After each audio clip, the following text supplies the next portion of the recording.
Deixa eu trazer para o debate aqui alguns elementos que ajudam também ao pessoal entender esses limites, né? Nós tivemos hoje mais cedo, já emendando nesse tema, nós tivemos hoje mais cedo uma denúncia feita pelo Ministério Público Federal contra o Alan dos Santos, que é bolsonarista, né? Tem lá militante bolsonarista, tem um canal que ele usa para fazer esses ataques dele, espalhar fake news, etc. e tal.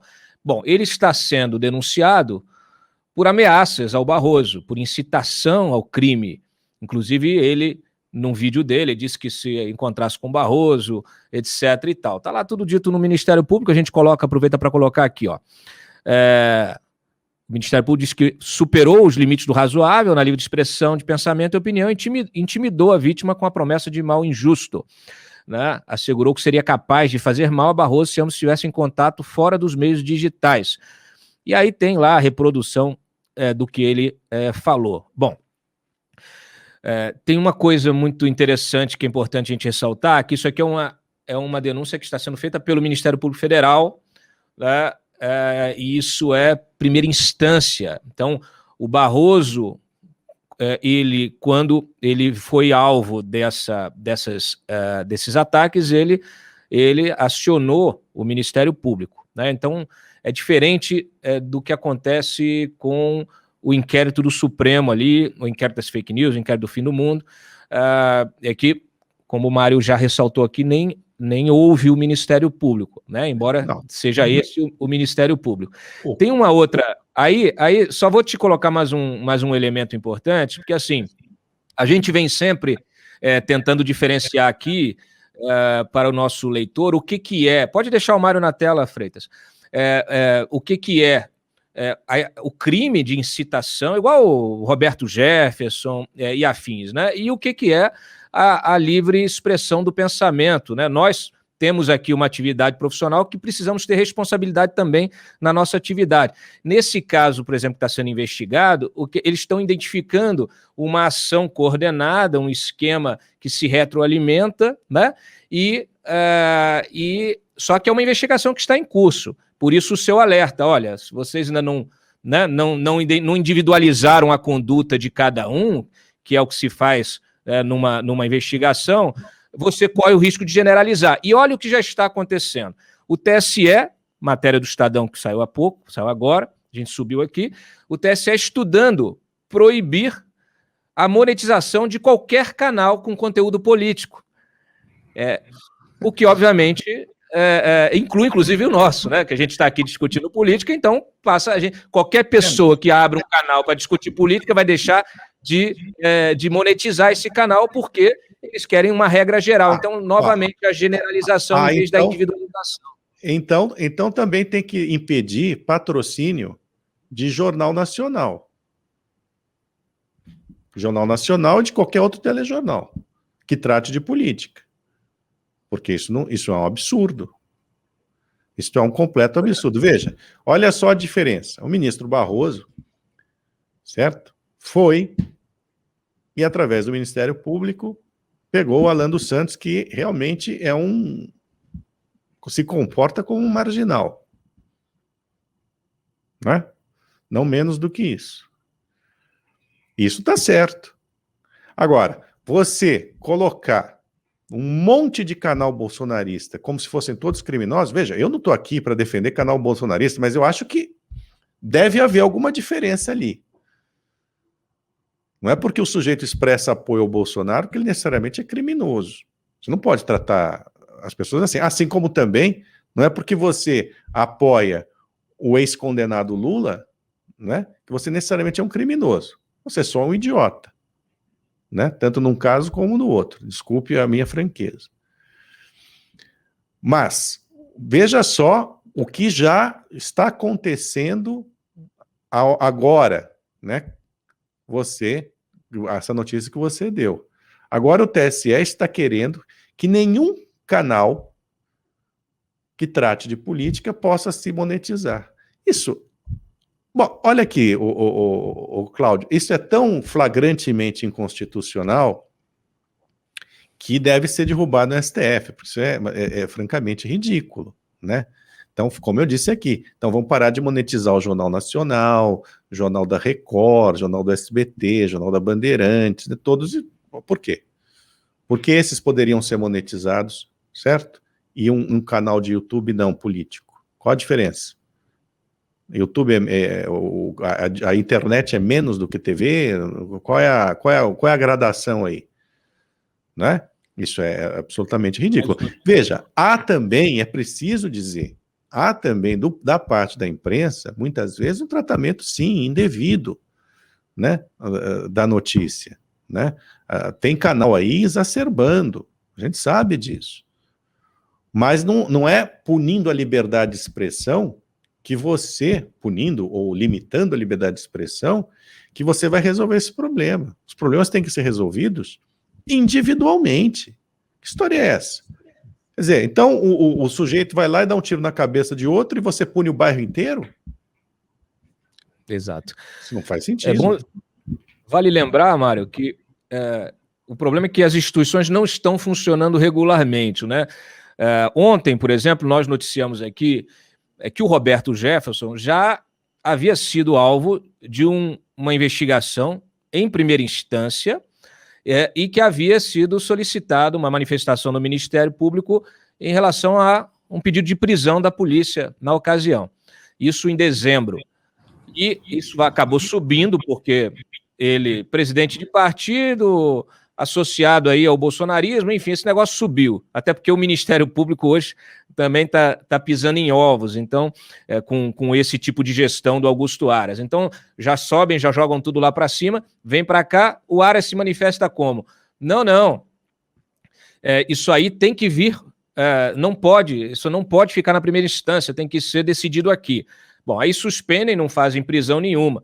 Aí quando vem para cá, cai lá na mão do Moraes uma outra investigação, que não tem nada a ver com essa, que também vai em cima do Roberto Jefferson. Ele pede a manifestação do Aras, o Aras não se manifesta durante uma semana, então ele decreta a prisão do Roberto Jefferson. Aí o Aras se manifesta em cima do lance, no mesmo dia, vai lá, despacha e se manifesta de forma contrária a essa prisão e diz que o caso tinha que ser na primeira instância. Quer dizer, é uma vergonha, é um pouco o que a Lindora fez com o desembargador lá de Santos, né? Que ela pediu a investigação por infração sanitária porque o sujeito não usou máscara e agora está liberando o Bolsonaro. Não usou máscara e agrediu. Infelizmente, né? Os ocupantes dos cargos de comando das nossas instituições estão deixando muito a desejar. Então, e são os responsáveis por essa confusão institucional, né? Ou seja, a mesma subprocuradora,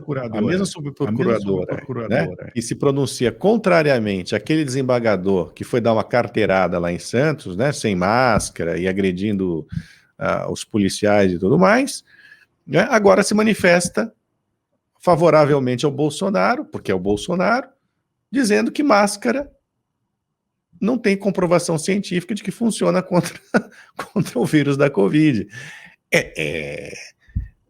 De uma esquizofrenia, né, para ser aqui bastante benigno, né, porque o nome disso também pode ser chamado de cara de pau, né, isso aí também pode ser chamado de cara de pau, né, não é razoável isso, senhores, não é legal, isso aí. Deixa eu aproveitar o ensejo, dar uma notícia do dia, porque mais cedo nós tivemos a Polícia Federal deflagrando uma operação em 8 estados, né, para prender 60 pessoas envolvidas num esquema de desvio de recursos da saúde, tá?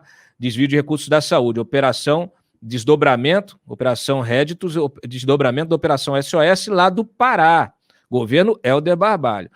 Essa parte da investigação que derivou nesta operação de hoje, aí, ó, Pará, São Paulo, Goiás, Ceará, Amazonas, Rio de Janeiro, Espírito Santo e Mato Grosso.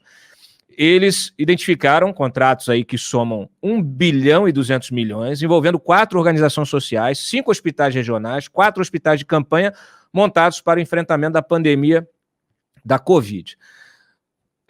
Isso aqui é a parte que desceu, é a parte sem foro privilegiado, é a parte que desceu. Então, isso aqui foi tocado pelo Ministério Público na primeira instância, e a PF então deflagrou essa operação hoje.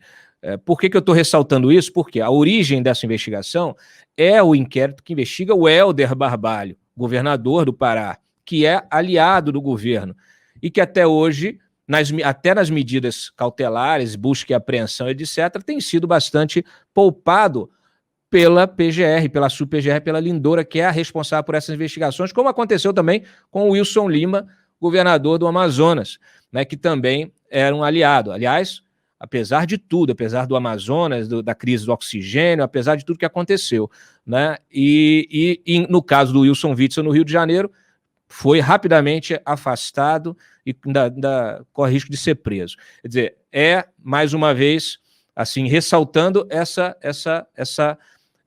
esses dois padrões, né? Esse duplo padrão de atuação, mostrando que na PGR do Augusto Aras, pau que dá em Chico não dá em Francisco, né, Mário? É aquela coisa antiga, né? Aos inimigos, né? Aos amigos tudo, aos inimigos a lei, né? É o que a gente está vendo, que é a coisa mais velha que existe no Brasil, talvez, quiçá, no mundo. Mas no Brasil adquire contornos bastante fortes e bastante evidentes. Não é nada diferente do que acontecia na República Velha, né? Nos primeiros anos, os primórdios dessa malfadada República Brasileira. Não é possível, né? Não é possível continuar dessa maneira. A vida institucional brasileira está muito estressada, né? Submetida a um estresse contínuo por esse tipo de atitude de quem as comanda.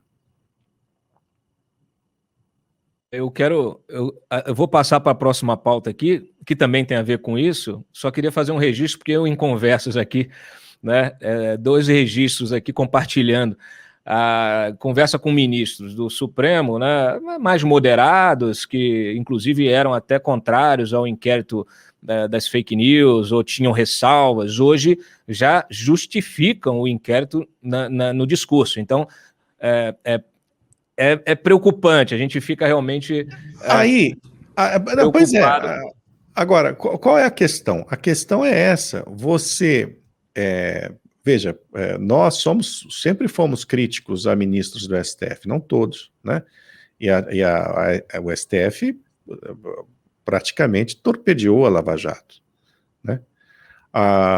Agora, diante dos ataques bolsonaristas, o cidadão razoável, né, não pode não ficar do lado da instituição STF.